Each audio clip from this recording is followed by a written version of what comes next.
As usual, concern over this ice storm has crowded grocery stores and gas stations with people wanting to prepare. But as Night on Your Side reporter Scott Wegener tells us, this winter blast may present Kroger stores with their own problems. Here it comes, not just the approaching snow and ice storm, but the lines at the grocery store. I definitely worry because I have two little ones and don't want to put them in the car if the roads are dangerous at all.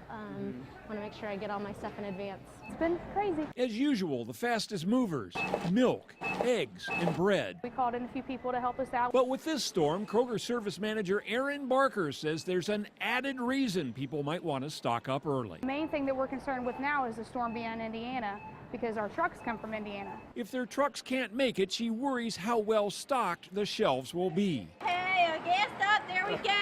There's also a lot of people filling up their tank before the onslaught. People like Lisa Manchester, who doesn't want to get stuck in frozen traffic without a reserve. I've worried on the highway before. I've wondered, hey, do I have enough gas? How long is this going to be? You never know. And there are sound mechanical reasons to keep the tank full in the cold. Not only can it keep moisture from freezing in your fuel line, mechanic Rob Miller says a full load of fuel can put up to 180 pounds or more over your wheels. Just by filling your car, you get better traction, and so hopefully you won't end up in that ditch waiting for the tow truck. Scott Wegener, 9 on Your Side, Blue Ash.